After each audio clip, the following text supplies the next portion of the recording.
छात्रों नमस्ते। कल की क्लास में हमने देखा था कि प्रेरणार्थक क्रिया क्या है।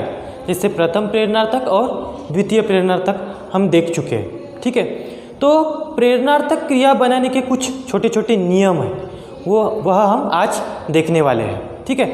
तो सबसे पहले हमें ये नियम को समझने के पहले हमें जानना होगा कि ये अकारांत, इकारांत और उकारांत, एकारांत यह क्या है, ठीक है। तो समझ लीजिए कि वर्ण के अंत में अगर अ आता है, जैसे अभी मैंने यहाँ लिखा क, ठीक है। तो क के जो अंत में आता है वह है अ, जैसे क है ना, क, तो इसके अंत में आता है अ, ठीक है ना। तो तब जाके ये बनता है क, है ना। ये शुद्ध क यानी कि यह हो गया व्यंजन, ठीक है। और यह हो गया स्वर, ये दोनों से मिलके बन गया एक व्यंजन, है ना। तो अब ये हो गया अकारांत। अब इकारांत क्या हो गया, क्या हुआ, तो मैंने यहाँ लिखा सीखना, है ना। या फिर मैंने सिर्फ सी लिया या फिर जो क्या बोल सकेंगे हम इसको, पी लिया यार। यहाँ पे मैंने पी लिखा और यहाँ पे भी पी लिखा। दोनों पी में यह अंतर है कि यह दीर्घ है और यह ह्रस्व है। ह्रस्व और दीर्घ भी हमको मालूम है, या फिर हमें समझना पड़ेगा कि ह्रस्व यानी कि अगर बड़ी विलांटी है तो ये हो जाएगा हमारा दीर्घ, और अगर छोटी है तो ये हो जाएगा ह्रस्व, ठीक है। अब देखिए कि ये इकारांत है। इकारांत इसलिए है क्योंकि यहाँ पे बड़ी की मात्रा है इसमें, और इसमें छोटी की मात्रा है ना। ये ह्रस्वई और ये दीर्घई और ये ह्रस्वई, ठीक है। तो ये शब्द हो जाएगा, ये वर्ण हो जाएगा इकारांत।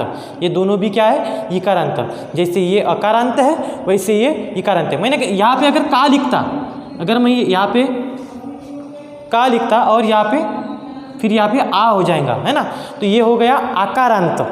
अकारांत और आकारांत, इकारांत, उकारांत। भू लिखता हूँ मैं यहाँ पे, है ना, भूख। तो यहाँ पे जो भू है तो ये हो गया उकारांत, ठीक है। इसमें भी ह्रस्व और दीर्घ रहते हैं, ठीक है। तो हम आगे बढ़ते हैं। अब देखिए पहला नियम हमारा प्रेरणार्थक क्रिया बनाने का, हम पढ़ने वाले हैं आज प्रेरणार्थक क्रिया बनाने के नियम। तो ठीक है, तो पहला हमारा नियम है, मैं इसकी परिभाषा पढ़ता हूँ, ध्यान दीजिए। यदि मूल क्रिया का प्रथम अक्षर आकारांत हो, आकारांत, इस पे ध्यान दीजिए, तो वह प्रथम तथा द्वितीय प्रेरणार्थक में अकारांत में बदल जाता है। क्या कह रहे हैं यहाँ पे कि अगर पहला वर्ण या फिर वह क्रिया आकारांत है ना, तो उसको वो जो परिवर्तित हो जाएगा वो हो जाएगा अकारांत में। अब उदाहरण के लिए मैं आपको समझाता हूँ कि देखो यहाँ पे भागना लिखा है, ठीक है। यहाँ पे क्या लिखा है, भागना। तो इसका प्रथम प्रेरणार्थक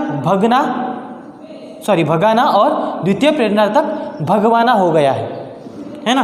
भागना, भगाना और भगवाना, ठीक है। तो यहाँ पे भा था, यहाँ पे ये शब्द है आकारांत। ये शब्द क्या है, आकारांत, क्योंकि भा के अंत में क्या आया है, आ आया है बराबर।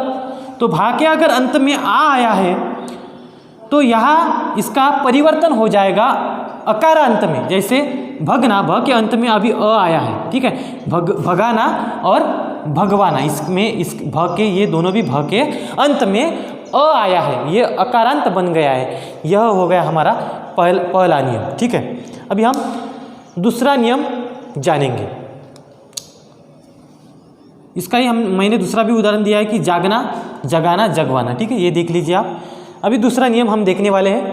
तो इसकी परिभाषा होगी कि यदि मूल क्रिया का प्रथम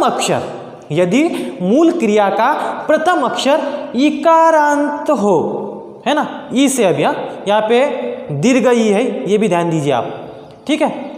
तो इकारांत हो, मूल क्रिया का पहला अक्षर, पहला वर्ण, ठीक है। अगर इकारांत हो तो वह प्रथम तथा द्वितीय प्रेरणार्थक इकारांत रस्व ई, छोटी ई है ना, बड़ी ई छोटी ई, तो ये छोटी ई में परिवर्तित हो जाएगा, तो इकारांत में बदल जाता है। परिभाषा समझ में आई। अब देखिए उदाहरण के तौर पर यहाँ पे मैंने कुछ उदाहरण दिए। सीखना, कौन सी ई है अभी इसमें, ये इकारांत है, ये तो आपको पता चल गया, लेकिन ई कौन सी है इसमें, तो दीर्घ ई है, यानी कि बड़ी ई है, ठीक है। तो ये सीखना का हो गया प्रथम प्रेरणार्थक सिखाना और द्वितीय प्रेरणार्थक हो गया सिखवाना। दोनों में भी आप देखेंगे तो इसमें रस्व ई आई है, यानी कि छोटी ई आई है, बड़ी ई की यहाँ पे छोटी ई हो गई है ना, है ना। कितना इजी है, सिंपल है। तो ये छोटी छोटी बातें आपको ध्यान में रखनी पड़ेंगी, तब आप बहुत ही इजी तरीके से प्रथम प्रेरणार्थक और द्वितीय प्रेरणार्थक जो क्रियाएं है बना पाएंगे। दूसरा उदाहरण देखते हैं हम, पीना, ठीक है। तो यहाँ पे कौन सी ई आई बताइए, ई कौन सी आई है यहाँ पे आई है दीर्घ ई, है ना, बड़ी ई। और बड़ी ई का हो गया प्रथम प्रेरणार्थक में पीलाना, पीना का हो गया पिलाना, और द्वितीय में पिलवाना। दोनों भी हो गई छोटी ई, यानी कि ये छोटी यानी कि इकारांत में बदल गया, कौन से, रस्व ई में, ठीक है। एकदम इजी है, ठीक है। अब हम तीसरा नियम देखने वाले हैं, और तीसरा नियम क्या कहता है हमारा, यदि मूल क्रिया का प्रथम अक्षर उकारांत, यहाँ पे ऊ पे ध्यान दीजिए, ये बड़ा ऊ है, यानी कि दीर्घ ऊ है ना। तो यदि मूल क्रिया का प्रथम अक्षर उकारांत हो तो वह प्रथम तथा द्वितीय प्रेरणार्थक में उकारांत यानी कि छोटा ऊ रस्व ऊ में बदल जाता है। एग्जाम्पल के तौर मैंने यहाँ पे दिया है, यहाँ पे देखिए बड़ा ऊ है, भूलना, हम बड़ा ऊ लिखते हैं हमेशा, तो प्रथम प्रेरणार्थक में हो गया भुलाना और द्वितीय में हो गया भुलवाना, है ना, भुलाना भुलवाना। दूसरा एग्जाम्पल देखिए, उदाहरण देखिए, कूदना, यहाँ पे बड़ा ऊ है, उकारांत, ये तो सारे शब्द उकारांत है, लेकिन उसमें कुछ रस्व है और कुछ दीर्घ है। ये पहले वाले जो है वो है दीर्घ, और ये दूसरे तीसरे वाले है रस्व, यानी कि प्रथम प्रेरणार्थक है, इसमें पहला जो है वो है रस्व, इसमें भी रस्व है। तो कूदना, कूदाना, कूदवाना, प्रथम प्रेरणार्थक हो जाएगा आपका कूदाना और द्वितीय प्रेरणार्थक हो जाएगा आपका कूदवाना। इतना समझ में आया? आप इसका स्क्रीनशॉट ले लीजिए। अब हम देखेंगे चौथा नियम, ठीक है। तो परिभाषा होगी इसकी कि यदि मूल क्रिया का प्रथम अक्षर, यदि मूल क्रिया का प्रथम अक्षर एकारांत हो, वह प्रथम तथा द्वितीय प्रेरणार्थक में इकारांत में बदल जाता है। ध्यान दीजिए यहाँ पे कि पहला वर्ण क्रिया का एकारांत हो, है ना, पहले क्रिया के पहले वर्ण के अंत में अगर ये आता है तो उसका परिवर्तन प्रथम प्रेरणार्थक और द्वितीय प्रेरणार्थक में इकारांत हो जाएगा। ई कौन सी है यहाँ पे, तो रस्व, छोटी, ठीक है। उदाहरण देखते हैं हम, मूल क्रिया देखिए, बेचना, ठीक है, बेचना, फेंकना, बैठना, ठीक है। तो ये सभी एकारांत शब्द है, ठीक है। तो ये जो क्रिया है, ये एकारांत क्रिया प्रथम प्रेरणार्थक और द्वितीय प्रेरणार्थक में इकारांत बन जाएंगी। सभी आप देखेंगे तो रस्व ई है ना, छोटी ई है, ठीक है। तो जैसे बेचना का बिकाना, बिकवाना, फेंकना, फिंकाना, फिंकवाना, बैठना, बिठाना, बिठवाना, इस तरह। तो ये नियम बहुत ज़रूरी है जब हम प्रथम प्रेरणार्थक और द्वितीय प्रेरणार्थक बनाते हैं तब, ठीक है। अब हम पांचवा नियम देखेंगे। इसकी परिभाषा है, यदि मूल क्रिया का प्रथम अक्षर ओकारांत हो, यहाँ ध्यान दीजिए, ओकारांत हो तो वह प्रथम तथा द्वितीय प्रेरणार्थक में उकारांत, रस्व उ, छोटा उ, उकारांत में बदल जाता है। अगर ओ हो तो ऊ में बदल जाएगा, ठीक है ना। उदाहरण देखते हैं हम, मूल क्रिया धोना बोलना, ठीक है। ये मूल क्रिया क्या है, धोना बोलना। धोना का हो जाएगा धुलाना और द्वितीय प्रेरणार्थक धुलवाना।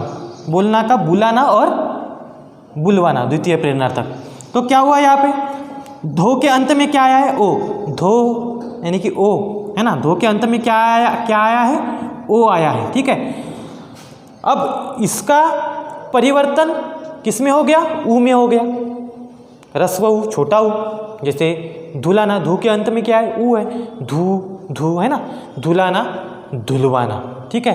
बुलाना बुलवाना, ठीक है। तो इस तरह ये चौथा और पांचवा नियम भी हो गया। आप इसका भी स्क्रीनशॉट ले लीजिए। अब हम देखेंगे छठवां नियम, ठीक है। तो इसकी परिभाषा देखिए, कुछ एकाक्षरी धातु के अंत में ला और लवा लगता है, ला और लवा लगता है और प्रथम दीर्घांत अक्षर ह्रस्व बन जाता है। फिर से मैं दोहराता हूँ कि कुछ एकाक्षरी धातु के अंत में ला और लवा लगता है। एक अलग से हमको उसको ला को और लवा को उसमें ऐड करना पड़ता है, और उसके बाद जो परिवर्तन होता है वो प्रथम दीर्घांत अक्षर ह्रस्व बन जाता है। जैसे कि उदाहरण के तौर पर यहाँ पे देखिए कि छूना, ठीक है। ये है, ये यहाँ पे बड़ा ऊ है यानी कि दीर्घ ऊ है ना। तो यहाँ पे यहाँ छूना का हो जाएगा फिर छुलाना। यहाँ पे ला हमने ऐड किया है, देखिए ला हमने ऐड किया है, देखिए, ठीक है। छूना का हो जाएगा फिर प्रथम प्रेरणार्थक छुलाना और फिर द्वितीय हो जाएगा छुलवाना, ठीक है। यहाँ पे लवा ऐड किया है हमने, है ना, यहाँ पे लवा को हमने मिलाया है, ठीक है। कितना समझ में आया। दूसरा एग्जांपल देखते हैं, खाना, ठीक है। खाना का यहाँ पे हमने क्या किया कि खिलवाना, सॉरी यहाँ पे खिलाना, यानी कि यहाँ पे हमने ला को ऐड किया है खिलाना और यहाँ पे लवा को ऐड किया है खिलवाना, ठीक है। तो कुछ प्रेरणार्थक क्रियाएं ऐसे भी होती है, ऐसे भी हमको बनानी पड़ती है, ठीक है। उसके बाद में सातवां नियम हमारा, कुछ एकाक्षरी धातुओं से केवल एक ही प्रेरणार्थक क्रिया बनती है। क्या कह रहे हैं यहाँ पे कि कुछ एकाक्षरी धातु से केवल एक ही प्रेरणार्थक क्रिया बनती है, जिसकी द्वितीय प्रेरणार्थक क्रिया बनती ही नहीं है ना। तो मूल क्रिया है, जैसे धातु क्रिया यानी कि ले यानी कि खो खोना लेना, ठीक है। तो मूल क्रिया लेना और खोना, ठीक है। तो उसकी प्रथम प्रेरणार्थक हो जाएंगी लीवाना और खोआना, द्वितीय प्रेरणार्थक इसकी बनती नहीं। ये जो है व्याकरण यानी कि भाषा अध्ययन के ये जो नियम है, ये हमको समझ में अगर आते हैं अच्छी तरह से, तो हम अच्छी तरह से प्रेरणार्थक क्रिया बना सकते हैं। तो ये नियम भी बहुत ज़रूरी है, ये हमें हमेशा ध्यान में रखना चाहिए, ठीक है। तो लेना, लिवाना, खोना, खोआना, इसका द्वितीय प्रेरणार्थक जो क्रिया है बनती नहीं है, ठीक है।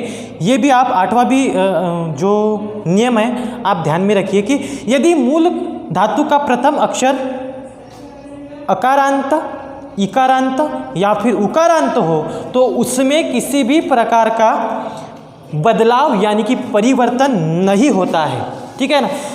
उदाहरण के तौर मैंने दिया है कि चलना, चलाना, चलवाना, ये प्रथम प्रेरणार्थक और ये द्वितीय प्रेरणार्थक। तो चलना, चलाना, चलवाना, देखिए च में कुछ भी बदल नहीं हुआ है। ये च है अकारांत क्योंकि च है ना, च के अंत में क्या आता है अ, इसलिए ये अकारांत है। तो चलाना, चलना, चलाना, चलवाना, इसमें कोई भी परिवर्तन या फिर कोई भी बदलाव नहीं हुआ है।